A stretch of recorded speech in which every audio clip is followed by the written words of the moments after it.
Bienvenue à tous. Un an après l'apparition de la pandémie du coronavirus, le monde entier n'est toujours pas tiré d'affaire, mais les campagnes de vaccination qui se déroulent ça et là suscitent l'espoir d'une sortie de crise. L'Afrique n'est pas touchée au même degré que les autres régions du monde, mais le continent doit préparer son plan de relance post-Covid.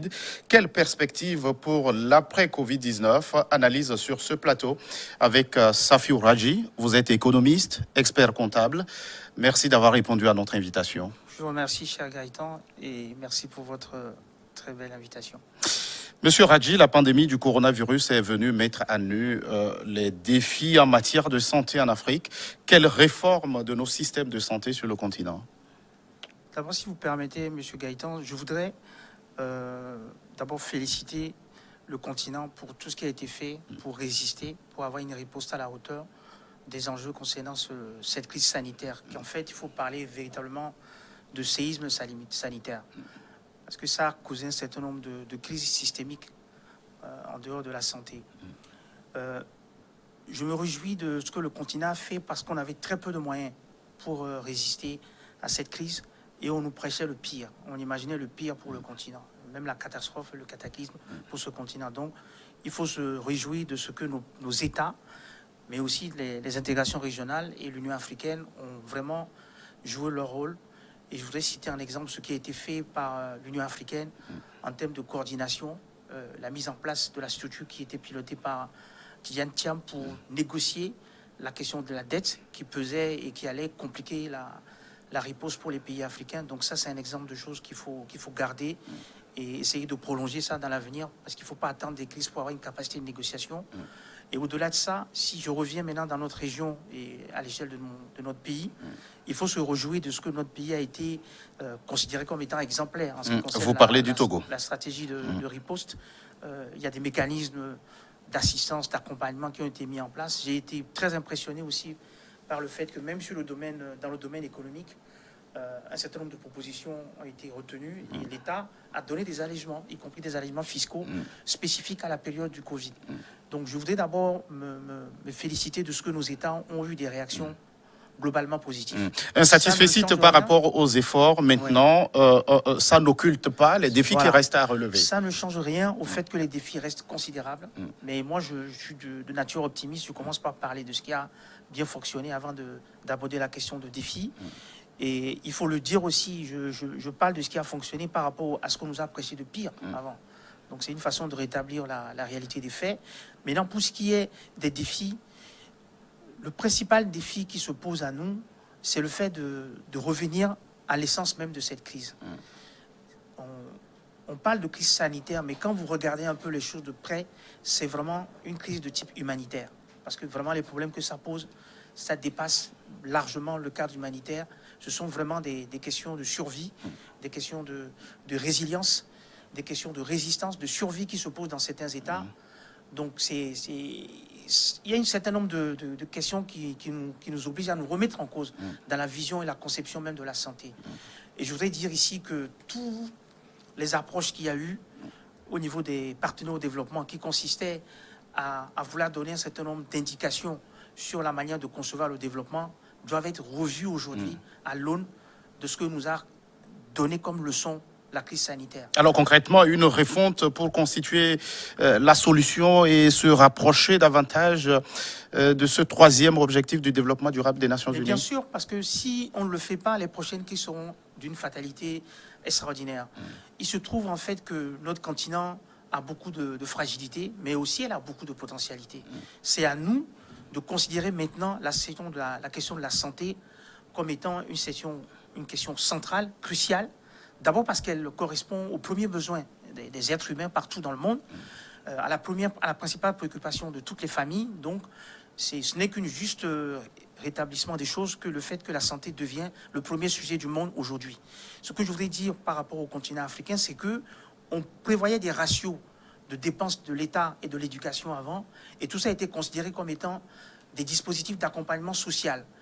Maintenant, je pense qu'il faut renverser les choses en se disant il faut d'abord bien définir le socle du social avant de regarder comment l'économie peut porter ce social. C'est ça, en fait, la réforme de fond auquel doit se livrer nos pays en revoyant avec les partenaires au développement le paradigme en ce sens où, quand on dit qu'on met l'humain au centre du développement, il faut réellement que ça soit l'humain au centre par la santé, par les questions sociales, par les questions d'accompagnement de la santé.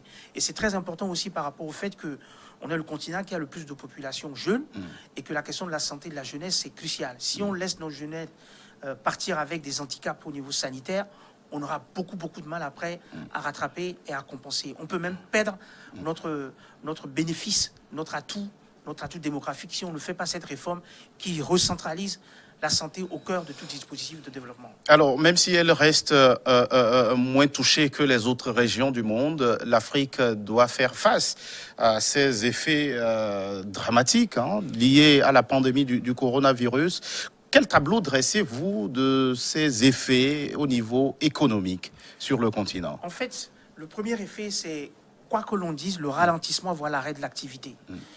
Il faut savoir que sur notre continent, l'activité bénéficie principalement de ce qui se fait dans l'informel. Or, l'informel a fait l'objet d'un frein, voire même d'un blocage, avec les mesures que les États ont été contraints de mettre en place pour faire face à la pandémie. À la pandémie, en sachant que la pandémie étant une maladie qui se disperse, qui progresse par les échanges, par les contacts, c'est quelque chose qui vient mettre un frein aux relations qui étaient la base de l'économie informelle en Afrique. L'économie informelle se fait par le relationnel, ça se fait par le contact, et cette maladie est venue bloquer cette capacité à faire des activités dans l'informel. Donc ça, c'est le premier point. Le deuxième point, c'est que même nos systèmes de santé habituels ont été secoués par cette crise, parce qu'il fallait retrouver une capacité de résilience au niveau sanitaire, au niveau systémique, qui permet de faire en sorte que la maladie ne vienne pas submerger les centres de soins. Donc il a fallu faire une action de campagne très forte, très puissante, pour qu'on limite le nombre de gens qui soient contaminés, et donc ce qui permet de limiter par conséquence le nombre de cas graves qui seraient traités dans les centres de soins. Une des dernières choses aussi que je voudrais dire, c'est que ce problème de Covid a fait ressortir une des valeurs importantes que je considère comme étant vraiment cruciale pour notre époque, et qui est quand même aussi une des valeurs que notre culture africaine nous enseigne le plus, qui est la valeur de la solidarité. Pourquoi j'insiste là-dessus? Ce sont les familles, quelque part, qui ont géré en premier lieu les conséquences du Covid, puisqu'il a fallu organiser de la solidarité pour faire face au manque de revenus des personnes qui n'ont pas pu travailler, qui n'ont pas pu avoir une activité normale. Alors, particulièrement sur le continent africain, vous soulignez la jeunesse de sa population.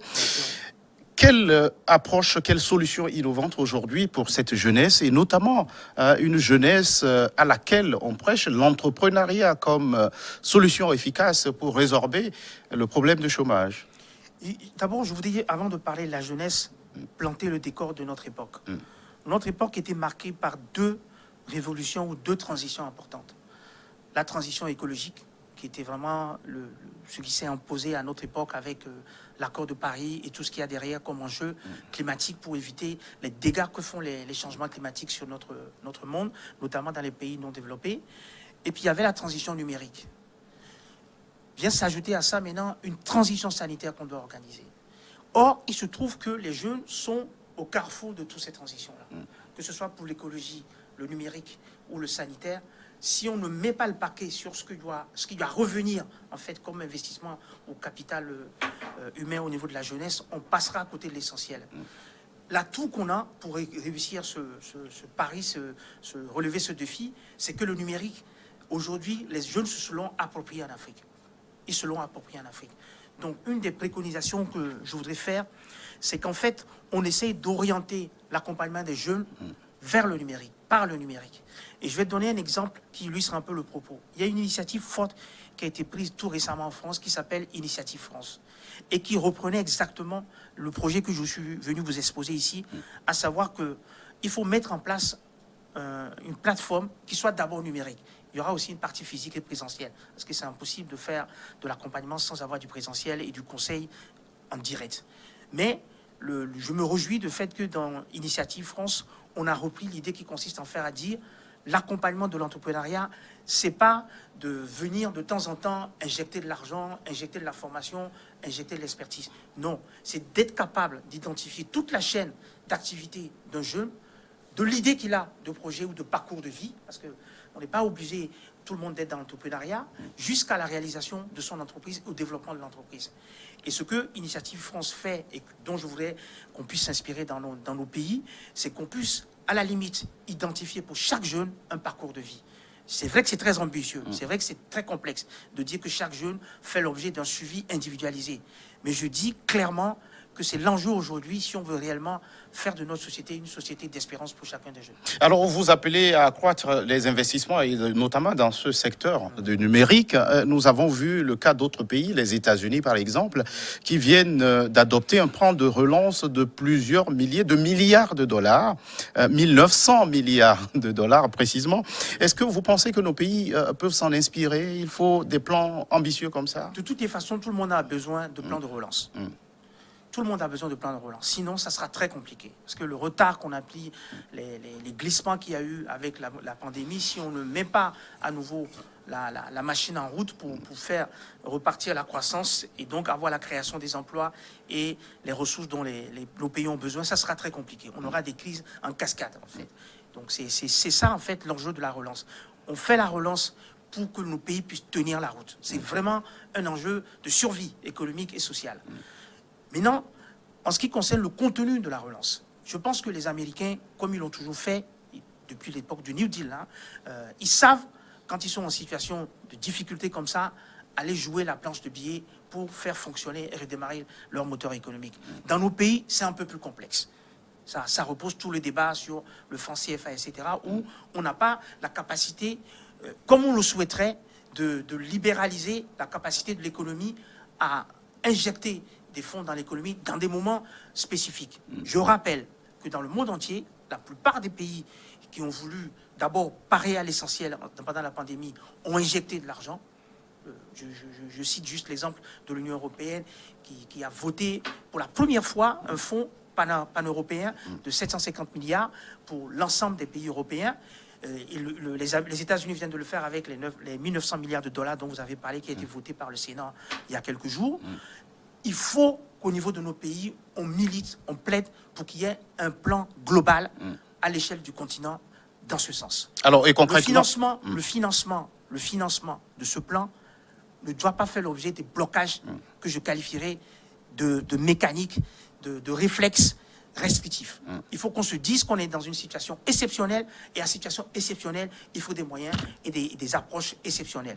Et je dis clairement que si on prend le risque de bloquer la capacité de nos pays à avoir recours, comme le font tous les pays dans le monde, des ressources qui permettent de relancer leur économie, les mêmes personnes qui empêcheraient cette capacité à se remonter, à se relever, à simplement faire vivre nos sociétés économiquement et socialement, c'est les mêmes personnes qui viendront nous critiquer demain quand il y aura de crise dans nos pays. Donc il faut avoir le courage de dire clairement, on veut maintenant les ressources, d'abord pour les jeunes, les femmes et les agriculteurs dans nos pays, et en plus, ces ressources-là, il faut qu'on les trouve par les mêmes mécanismes que les Européens et que les Américains. Donc c'est pas, on ne demande pas d'être traité mieux ou moins bien. Oui, on comprend, Safi Ouradji, c'est une question d'approche. Alors, doit-on revoir notre vision de développement à l'aune de cette pandémie? Je pense qu'on ne peut pas faire autrement. Les Américains sont en train de revoir un certain nombre d'approches.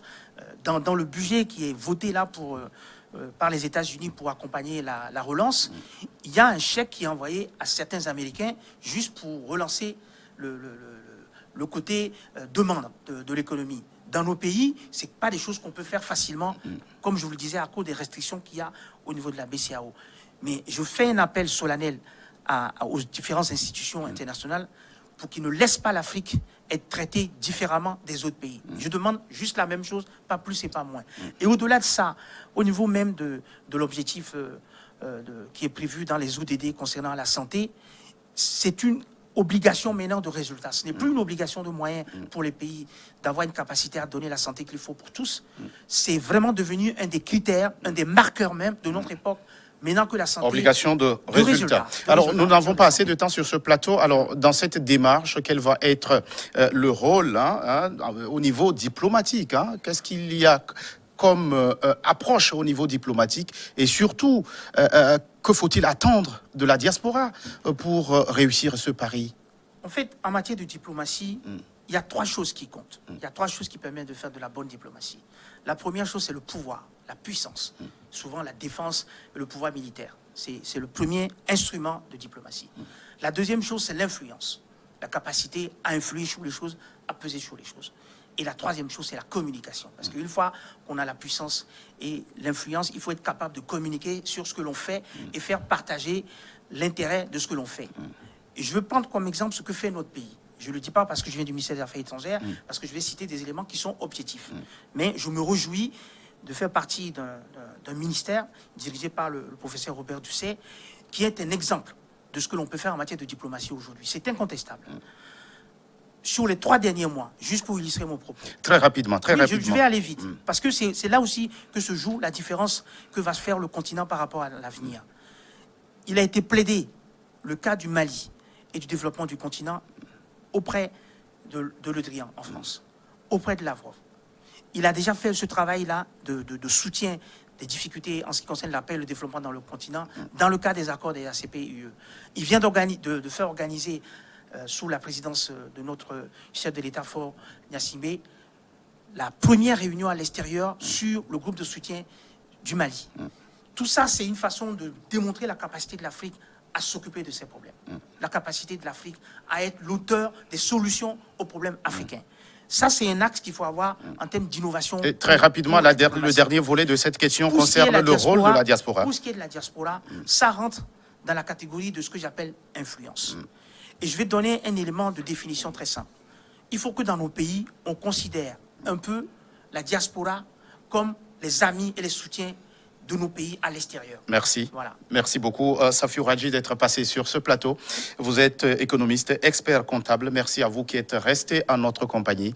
À très vite pour un autre numéro de votre émission Focus. Merci, cher Gaëtan.